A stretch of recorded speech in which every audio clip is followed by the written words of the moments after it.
Hi everyone, it's Penny Black and Jill Foster here with a bonus video, part of our 12 Days of Christmas Card Making Stash Busting Sketches. I had to do a video with our fan favorite critters. So real quick, in case this is the first video you're catching, for me, stash is products you already own, use, and love, or it could be products you've purchased but you haven't used yet, or products you purchase after watching them used and you want to be sure that you actually use them. So stash busting is breaking through any barriers to using your stash so you can really enjoy your supplies and enjoy your hobby. And sketches can really help with this by giving you a starting off point, limiting your choices, which is good if you suffer from decision fatigue in crafting, and they provide structure and a home for those items you've purchased and you want to be sure to use. And when I am doing stash busting with sketches, I like to have one box that I call my sketch box, and in this box, using all the sketches I've shared with you throughout this video series, I like to pre-prep enough for 3 or 4 cards. This one I actually prepped quite a few because it's a super versatile sketch, and I put those into envelopes for each sketched card design. Then I have a second box, which is my stash box, and that's where I pull the products that I want to be sure that I am going to use. I limit my selections, and I've got in here dies, stamps, stencils, stick and shine foiling designs, old products, and new mixed together. So here is the sketch for this bonus video. And this is one that is really great if you have some classic Penny Black critters. This will help you find a way to get them on your cards and also use them with some die cuts if you love to add a little die cut detail. So in my stash box, or excuse me, in my sketch box, as you can see here, is what I have prepped. I have everything cut from Canson 140-pound watercolor paper. This is our encircle. Off to the side there was our encircle embossing folder, and then this is how I create those frames. This is just our elegant stitching die, and I'm using the frame part that's left after you run it through the die cutting machine. There you can see that embossing folder, which is so awesome. Again, you can use it any time of year. It doesn't have to just be for Christmas, but I love it. It's a great texture in the background, and at Christmas time it almost gives me like snowflake vibes. Then I've picked out my fan favorites. These are classic Penny Black stamps that have been around, woodblock stamps, forever, and they're still amazing. That's one thing I love about Penny Black, is it never goes out of style. And then I'm going to go through my stash box and grab some dies that I know are going to work with these stamps. So at this point, I'm just pulling out the stamp and then finding a die that I think would be fun to try out with this stamp. And then I just put them in a stack on my desk together. So I'm just giving you a look here at the different combinations that I'm going to be using and of those stamps. Now, all of the Penny Black products that I'm using today will be listed and linked down in the YouTube description box below. I will also list for you all of the other supplies I'm using. So the paper, the paintbrush, the colors of ink, the colors of paint, everything's going to be listed for you down in that description box below. Now this sketch also, if you aren't a critter fan or you want more elegant designs, you certainly could use this sketch with more elegant designs. I think it would be really pretty if you fussy cut a poinsettia and put it in the place of where you see some of these critters, Christmas trees. It would also be a really fun way to do that.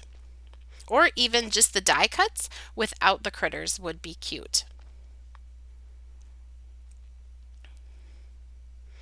So to create these, I'm going to stamp these woodblock stamps using Versafine Onyx black ink onto that Canson 140-pound cold press watercolor paper. I'm working assembly line style as I typically do, so I've done all of my stamping, and now these are ready. Anytime I can sit down and I feel like painting, they'll be ready to go. I'm going to paint using Distress Ink Reinkers used as watercolors. I've got a cup of water and a paper towel handy and my paintbrush.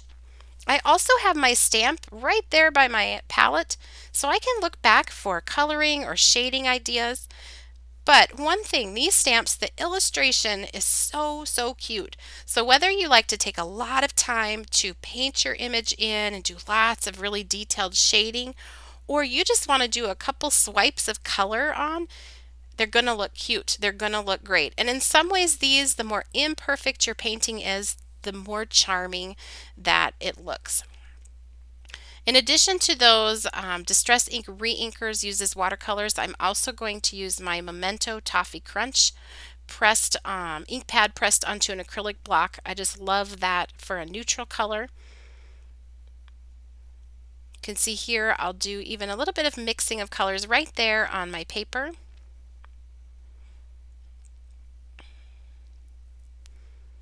And if you want to know more about sort of my painting process, more time where I show you the painting, I'll put a link to a watercolor video that I've done answering a lot of frequently asked questions with my painting videos. So I'll link that for you down in the YouTube description box below. So if you have any questions or you want to see things slower and in more detail, that video will be there for you.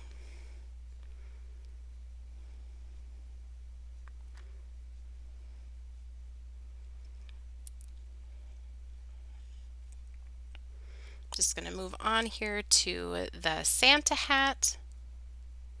Now when I picked out, for example, with this one, I kind of looked at those holly berries on the cup, and I kind of went for a die that would go with that. So you can try and match up, or you can just go with a Christmas themed stamp and a Christmas die that you have in your stash, and the size works together. So we'll see how those all come together later on.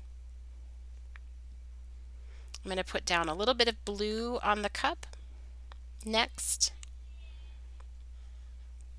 and even add a little touch of purple, just some fun whimsy. You can't do this wrong.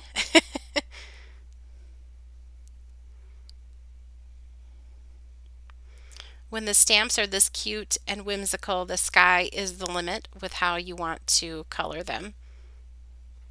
And I'm using watercolors, but you can use whatever you love, whether that's Copics or colored pencils,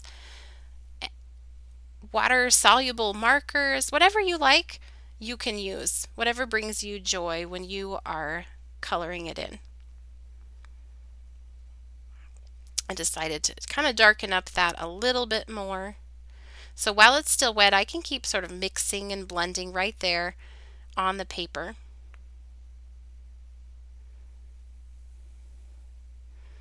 Kind of recreate a similar look down here on the saucer.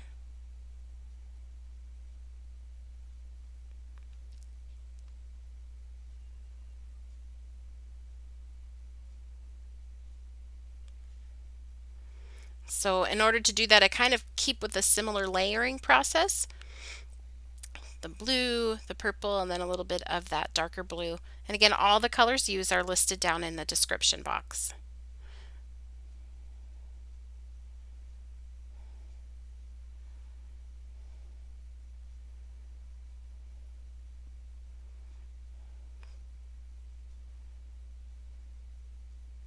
So I'd love to know, this is like the 13th video or the bonus video out of 12 videos with these sketches. I'd love to know if you've tried any of these yet or you're planning to try any. Do you use sketches when you're creating cards? I would love to know. Please leave me a comment down in the comment section below.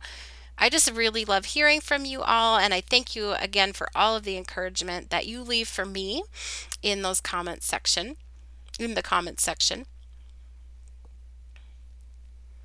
Also, do you have any of these fan favorite stamps? Because these are really have been stood the test of time, been around. Maybe these are some that you already have in your stash, and this will give you a fresh idea for how to use them. I'm just moving on here to paint these leaves down here.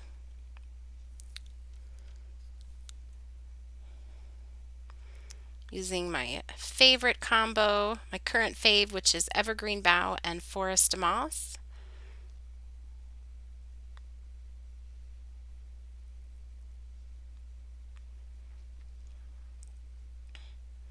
And can't forget those little berries.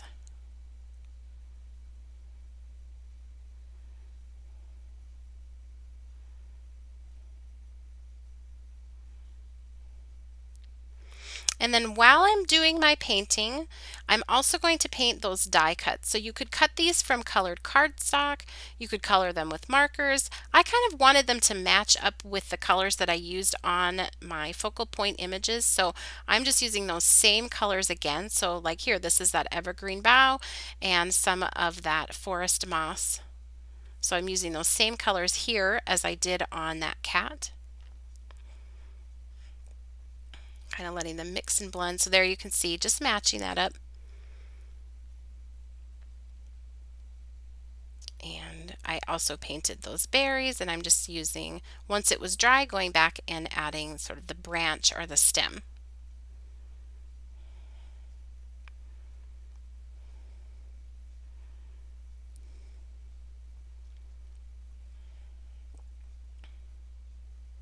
So what I've done now is I went ahead and fussy cut my images,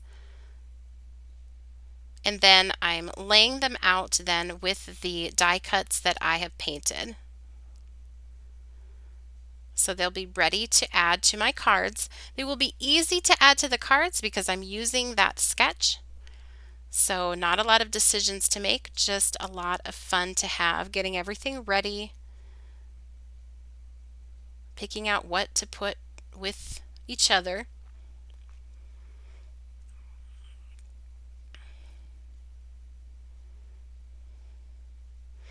Now to these, I'm also going to take some Toffee Crunch ink, very lightly pounce that on top of the die. It'll just cover up any sort of raw edges if you didn't quite get it painted. It will cover that up. And I'm also going to do the same thing around the fussy cut images because I'm not perfect when I'm fussy cutting. I don't cut whiskers or anything. So that just covers up any rough edges. Now I've got my sketch elements. I've laid out my design. So I've got that die cut piece, kind of some of it going on top of the frame and some of it tucking behind the frame. The embossed background. I'm going to put foam tape onto that frame now so it's popped up a little bit.